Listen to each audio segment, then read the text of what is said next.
Hi, welcome. My name is Nicole, and today I wanted to speak to you about the this upcoming month that we're about to enter into.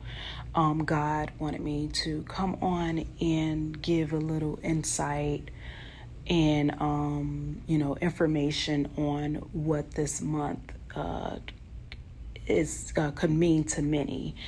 And the month of Nisan is also known as Abib on the Hebrew calendar. It is the first month of the Hebrew year, and this month is the start of the spring season.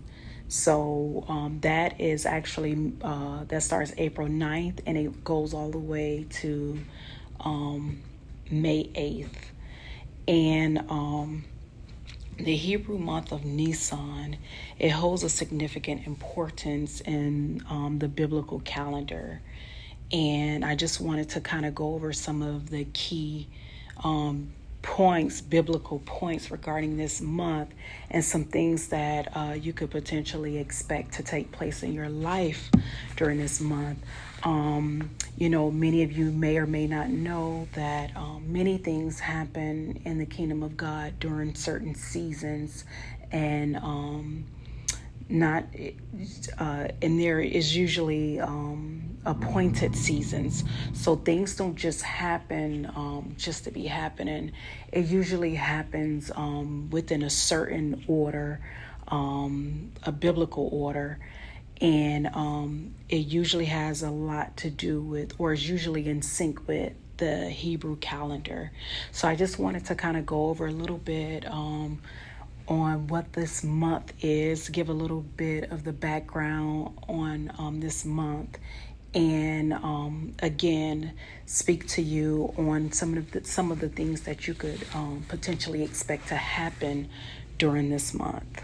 Now, the month of Nisan, that was it was the month where the Israelites were commanded to observe the Passover. So Passover takes place this month, and it commemorated their deliverance from slavery in Egypt. According to Exodus 12:2, God commanded Moses and Aaron to declare Nisan as the beginning of months for the Israelites. So the Passover was instituted this month, and it's actually the 14th day of Nisan, and it marked the beginning of the Jewish people's liberation.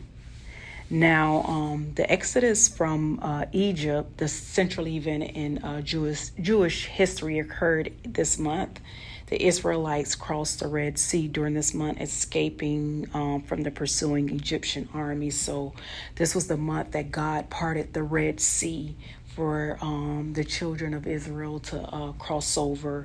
And that is the same exact thing that he used to drown Pharaoh and his army.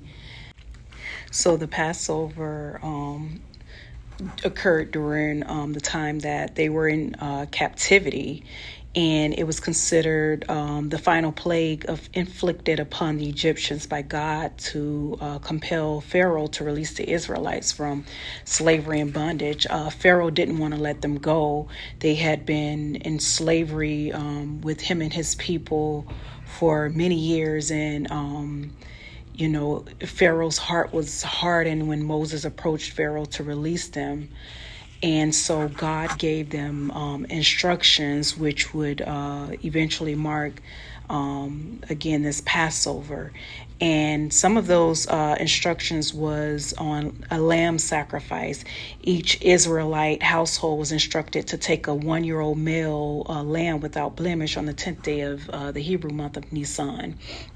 And they were to set it aside until the 14th day and then slaughter it at twilight. And then he told them to, put blood on the doorpost. The blood of the sacrificed lamb was to be applied to the doorposts and lintel of the Israelites' homes. And this act served as a sign for the angel of death to pass over those homes and spare the firstborn within. And so Another instruction was given. The Israelites were commanded to eat the roasted lamb with unleavened bread and bitter herbs, symbolizing the haste with which they were to leave Egypt, as they did not have time to allow their bread to rise. So they were ordered to, eat unleavened bread.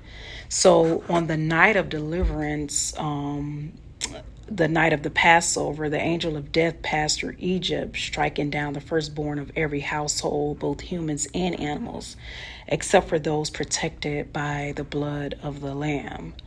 So Pharaoh, he was really devastated by this loss of his firstborn and the firstborn of his people, and finally relented and ordered the Israelites to leave Egypt, granting them freedom from slavery. So this month is symbolic for as a month of liberation, a month of being free from bondage. So if you've been some of you guys might experience that this month. You've been, may have been stuck in something for so long, or many years, and God had maybe been promising you a healing or release from certain situations, or a change in certain situations. And this could very well be that month that that takes place. The month of liberation. This is also a month of redemption, where you would be redeemed from certain things, whatever it is that pertains to you, that, God may have promised you redemption for, release for, or, that he would just, take you out of. So again, this month is very significant for many things, especially the Passover. And it's also a month where the establishment of the covenant between God and the Israelites took place. So it could very well be that month that God established a covenant that he made with you. And another thing that this month is known for is also known as a month of miracles. When God was taking the children of the children of Israel out of Egypt, he was leading them out of Egypt. There were many miracles that took place during that time, including the manna that he fed them, causing water to come from a rock. There were many different miracles that took place. So that is something that you could potentially be experiencing this month as well. Difficult situations that you see yourself, you don't see a way out, or you don't see yourself being able to get yourself out on your own, that God may produce a miracle in your life that bring you out of it. Or he might, something that he promised you, you might see it come in the form of a miracle to you, whereas you thought it would come a certain way, it came, in a different way. Because remember, God's ways are not our ways, and his thoughts are not our thoughts. So, this is a month of miracles. So, when it comes to miracles or anything that God has promised you, you just have to always remain in expectation and try your hardest not to keep God in a box. When you have God in a box, you run the risk of missing certain things. You run the risk of missing those miracles, those great things that he do. You run the risk of seeing that great performance that he promised you, and or he made the promise about in Luke 1:45. Blessed is she who had believed that the Lord will fulfill all the promises that were made to her. So another thing that the month of Nisan is known for. It is known for the barley ripening season. And this was the season that Ruth and Naomi arrived in Bethlehem. And I'm not sure if you're familiar with that story in the book of Ruth, where Naomi and Ruth arrived in Bethlehem, and Ruth began working in a field collecting barley. And while she was in that field, or she was out working, she caught the eyes of Boaz.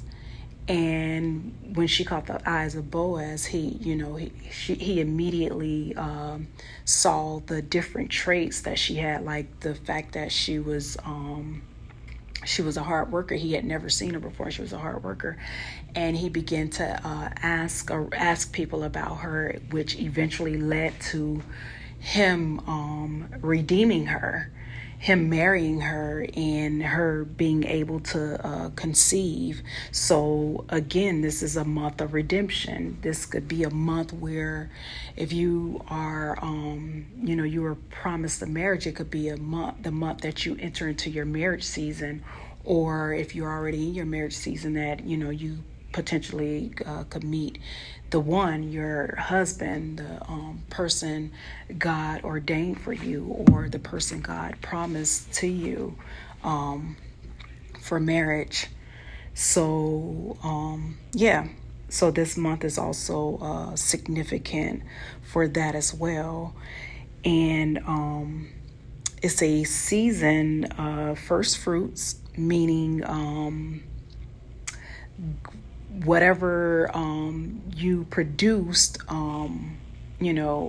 whatever you put the work of your hands to. It's a month that you give God the first fruits of that. So it's very significant for that as well. And I would, recommend you look more into that as well, because I know there's a lot of confusion and misunderstanding around people feeling like God don't want this from us, he don't expect this from us, and different things like that. So I would recommend you do your own research on that, but that is actually there in the Bible, that God had commanded them to give their first fruits in the season of whatever they grew in their whatever they put their hands to, whether it was their cattle or barley or whatever they grew on their land. He had commanded them to give the first part of it, and it had to be the good fruit. So the good things, the good parts, the better parts of it, not the pieces and the parts that they didn't need or they didn't want. And this may not always have to be financially. It could be, your first part of your day, the first part of your month, you're fasting, you're giving that to God. The first day of the week, you're giving that to God. Those are some of the examples of what a first fruit can symbolize. But it's always something of quality. It's not something that we just, something we just give out of convenience. First fruits are something we give to God because we love God, we appreciate God, we reverence God, and therefore we want to show him that the same way we expect him to show us the love that he has for us by protecting us, providing for us, leading us and guiding us, and just all the things that God does for his children, which are many good things, great things. So anyway, this is also a month of flowers. So you might get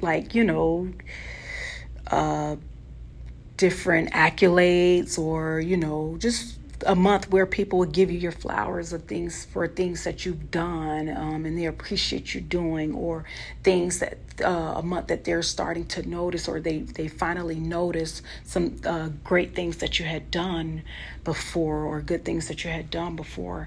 So this month is really, really significant, and it's symbolic for many things. And I would say be in high expectation for things to take place this spring, not just in the month of Nisan, but in the spring period, but beginning in the month of Nisan. And some of you may have already begun to receive or see these things. But for the ones that haven't, just remain in high expectation for something good to take place this month, because this is a month where many things could potentially take place in your life. It could be the month where the tables are turned, or there's a major turning point in your life, anything. So, so God had me come on and, give a little insight and details about what this month mean and what can be expected in this month. And I really, really hope that you were able to get something out of it. I pray that it was insightful. And until next time, you have a good one.